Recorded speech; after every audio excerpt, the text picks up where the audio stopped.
Hi everyone and welcome to another gameplay analysis video for Jojo's All-Star Battle. We're still a week to go until the next group. I've decided to go back and take a look at previous groups. The only request I actually got was for Koichi vs Gyro from Group D, so I picked a Group C match so that I wouldn't have to load another video halfway through. So we've got Zeppeli vs Wham and Koichi vs Gyro today. Also announced today, just in case anyone didn't know, was Kosaku Kira and Valentine, so those are pretty cool announcements. I know a lot of people didn't think Kosaku Kira was going to be in, but I totally always did. Um, yeah, enough about that though.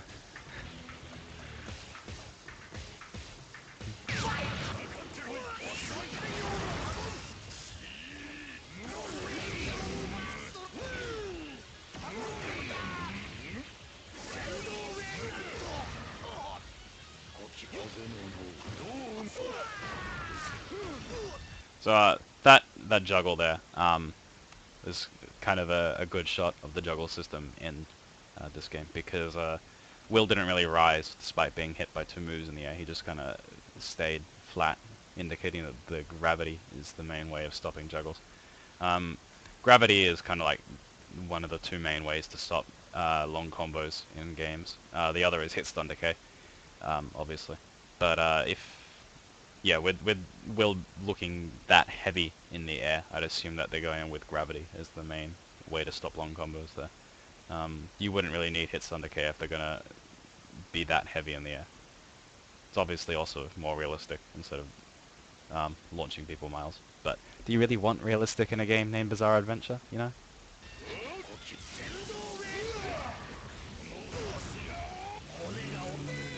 So yeah, now that we have all the information with the Pillar Man modes, I get a chance to actually talk about that recovery animation. So yeah, basically they go into that recovery animation when they run out of meter if they're still in their mode. You can deactivate the mode at any point by just hitting the button again, and if you do, you recover really quickly. But if you let your meter run out, then you go into that sort of pose and you look like you're pretty vulnerable. So there's a lot more to the meter management with the Pillarmen than we thought at first. Like, obviously they have to manage their meter well so that they can get their buffs when they need it, but they also have to manage their meter so that they can't be punished. Just then, as well, is another important part of the game that I haven't really talked about that much. One of the main systems is the quick rise. Quick rise in most games is obviously a good way to help you avoid dangerous Oki situations.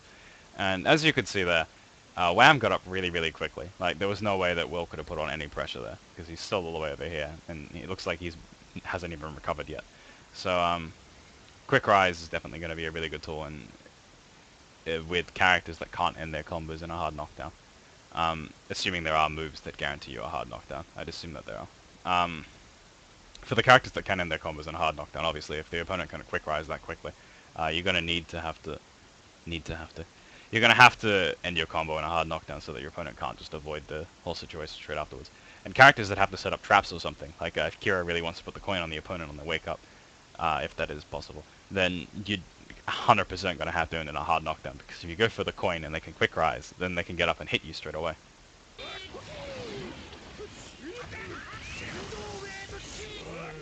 Another quick rise. That also brings up the possibility of moves that have a long recovery, like sort of DP type moves that don't end in a hard knockdown.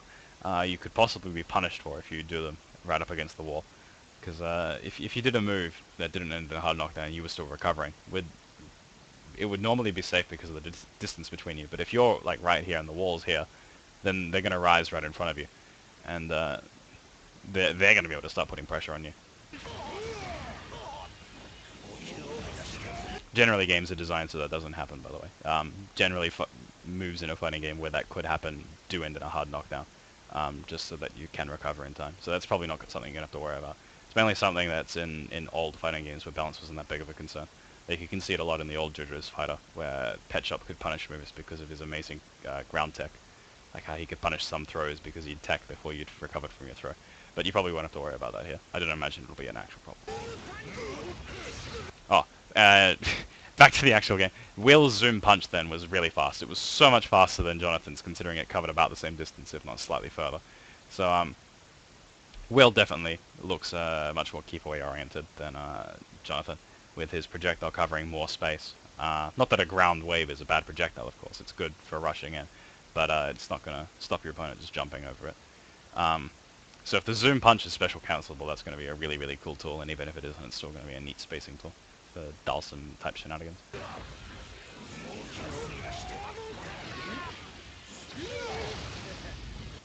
So yeah, that was another quick rise. I thought that the wall bouncy move would kind of stop you from quick rising, considering it puts you all the way over here. So yeah, that move's going to be hard to find a use for mid-screen, considering it puts them all the way over here and they can quick rise, so you don't even get time to run up like half the distance with poor Wham.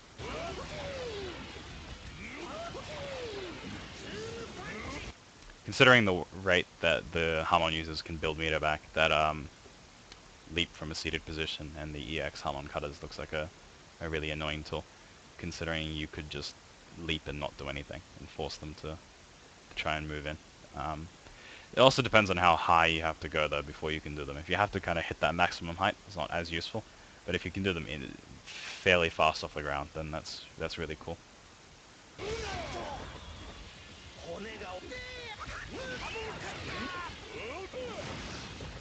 Though his normal Hamon cutters on the ground don't look quite as useful as either the normal air versions or the EX version.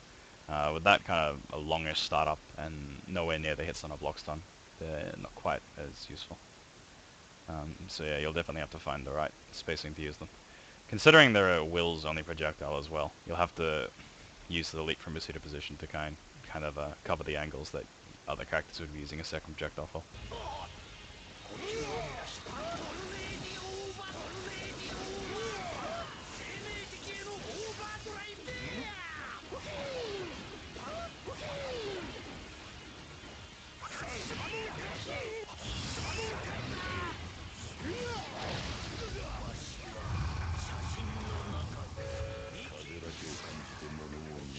As far as I can tell, the only thing that this mode actually does for Wham is it unlocks the drill rushy special.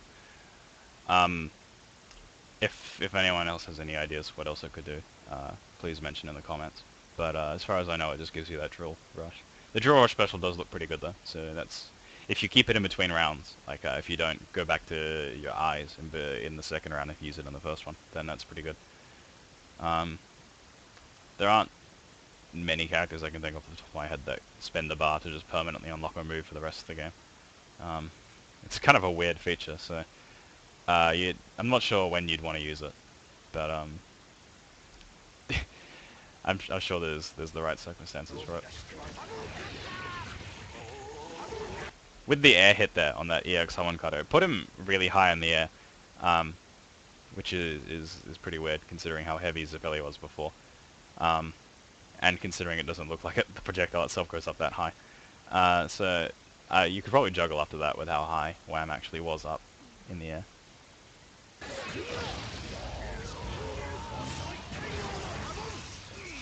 I like Will's run animation. That was all I wanted to say there. It's kind of a neat little hop. The runs are nice and fast though, even though the walk speeds are pretty slow for considering how far apart the characters can actually get.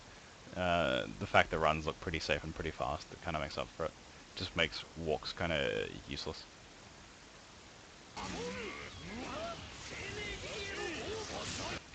I still can't find a use for that move.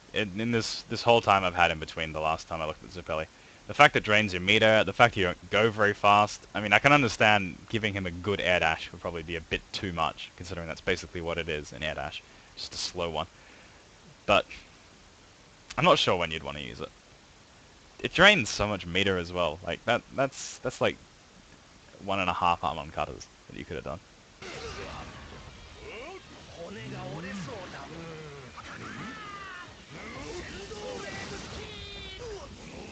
That flip overhead thing that Wham did there. I say overhead, but I don't know if it's an overhead. I assume it's an overhead though. Looks like it could cross up if you do it at the right ranges on your opponent's wake up, just because of the angle it goes at. Like if you kind of did it standing right next to Will here, you could probably go over him and hit him. That's just speculation though.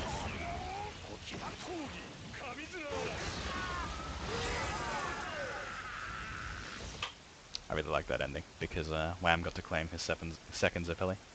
So yeah, if you had any doubts that the Divine Sandstorm could be used to win projectile wars at this sort of mid-range, then there you go, you can.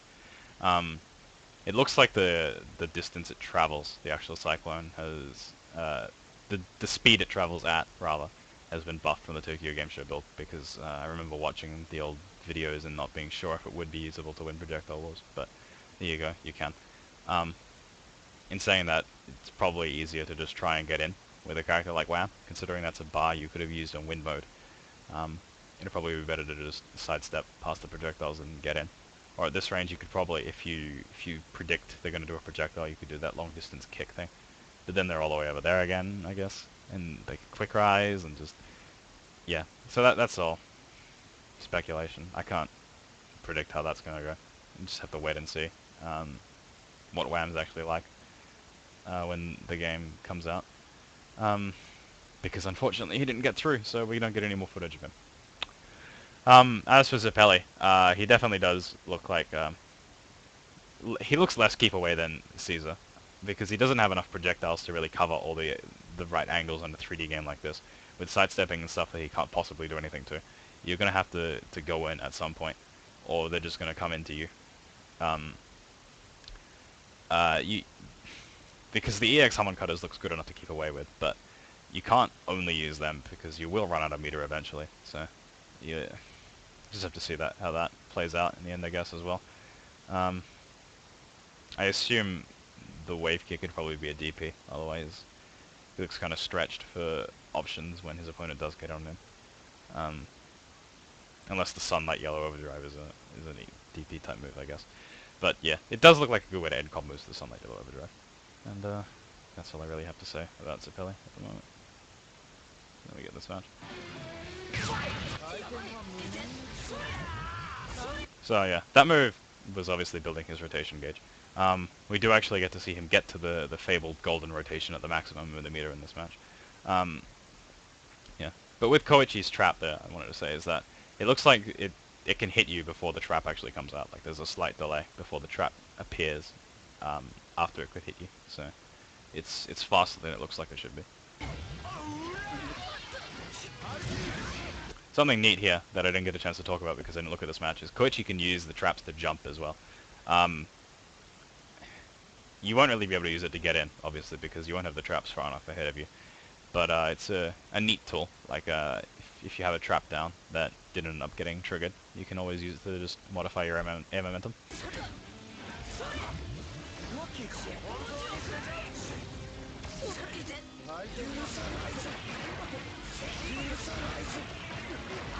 So just then Koichi did a combo from the crumple move back into itself.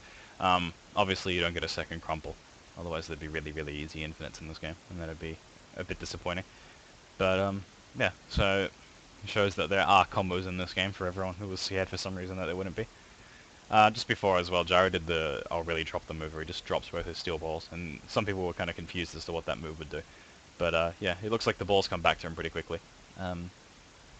And because they can go through the foreground or the background, it does let Gyro cover some cool kind of angles.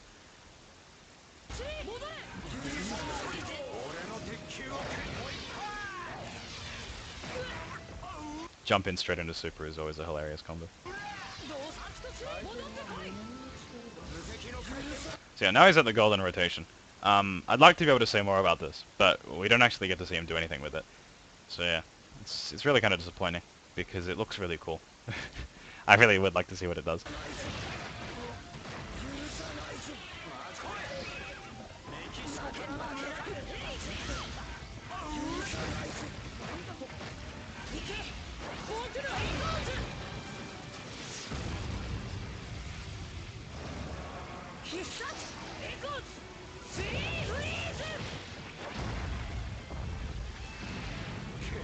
So yeah, that was Koichi's Great Heat Attack, as you obviously saw, and it applies the Echo 3 freeze status tier. Since I've been informed of what it did that I didn't notice since the last time we looked at him, I get to actually talk about it now. So I'm just waiting for him to stand up. As you can see, I didn't really notice this because I guess I wasn't paying enough attention, but it seems like when you're in neutral, this forces you to crouch. Yeah, I'm not sure what the actual implications of this are going to be. whether it'll just allow Koichi easy unblockables because you can't stand to block them, or if it just prevents you from using your standing normals and you can still block standing. I don't really know yet.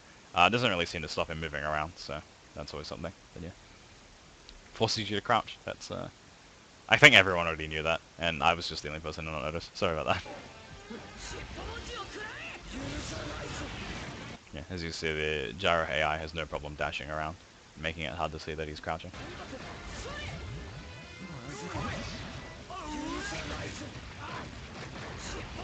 Yeah, just before as well was kind of something that people thought might not be able to happen in the last match, is that if you put the trap down on your opponent's wake up, at one point it kind of just whiffed while Jolene was still on the ground, and yeah, there it showed it was possible to make Gyro get hit by it.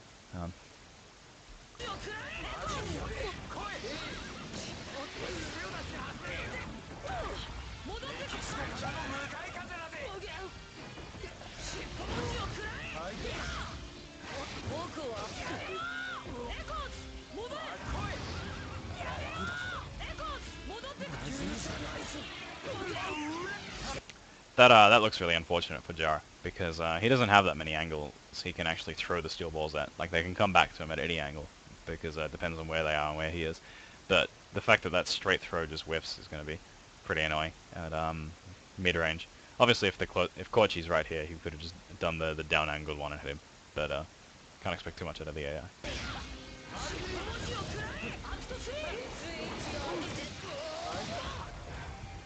That was Koichi's burst again. Still, after seeing Diavolo's, it's not as worrying, considering it's obviously not as good as Diavolo's. It does take about half as much meter, but yeah. Hopefully his is punishable. It does look like it should be, considering Echoes takes so long to come out that, well, not so long, but it's definitely a reactable time. You could block it, but the fact that it knocks him away, yeah, I don't know how you'll be able to punish it, but I'm sure there'll be some way.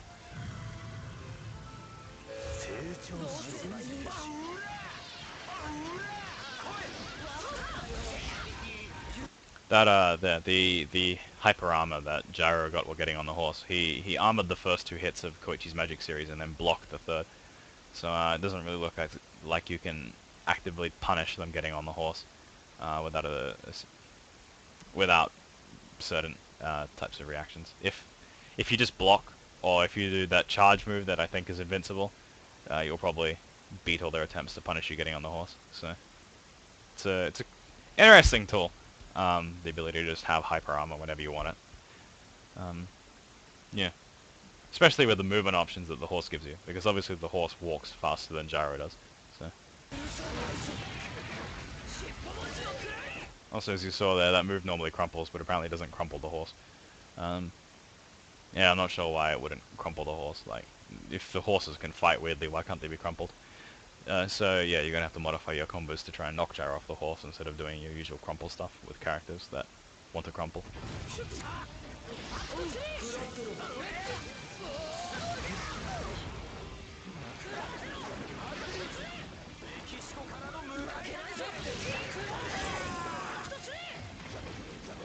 That charge move looks like a move you definitely don't want to be using at that type of range, by the way.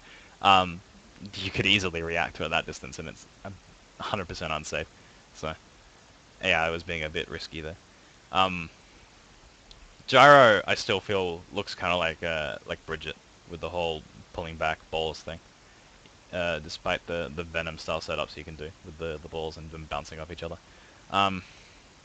With the calling the balls back is definitely the part that makes him Bridget-esque. So yeah, I'll be interested to see what kind of pressure-y stuff you can do with the steel balls when the game does actually come out. It's going to be harder on Koichi and Johnny, considering you can't just use the straight throw on them. So if you get put at a distance where you wouldn't want to do the down throw, you're going to be a little upset. But I'm sure there's other characters as well that can crouch over it, so this is going to be a matchup-y thing that you have to keep in mind. At this distance, you have to do the down throw instead of the straight throw on this character, or whatever, or if you predict a jump, do the up throw. So yeah, I'll probably give Gyro a look. Obviously, as you can probably see in the sidebar, I did play Bridget and Guilty Gear, so there aren't many playstyles like that, so it's something that does interest me. Koichi still looks kind of all over the place, but now that I know that the thing does make you crouch, uh, the freeze makes you crouch. Um, yeah, I still don't. I'm still not 100% sure on the implications of that. Like whether or not you can stand block is kind of an important thing. I'd assume you can't stand normals though, so it'll really kind of interfere with your footsies game if you do normally use standing normals as a part of your spacing game, which you have to, or your opponent will just be able to jump over your crouching stuff. So it'll really change the footsies game while you're stuck in that mode, and probably put you on the more on the defensive. So it's a really cool thing. There's yeah, pretty much nothing like that in any other fighting game. So I know I say that with like every character, but that's because they are so unique. It's really impressive to me how CC2 have managed to make the characters so unique. I mean, obviously it's using Araki's work that made them so unique in the first place, but yeah, it's really impressive to me as a fighting game character looking at all these characters and thinking, oh, that's cool. I haven't seen that before. For almost 90% of the cast. Unfortunately, there are some that don't get to be so unique, but there's only so much you can do with Jotaro's power that hasn't been in a fighting game before.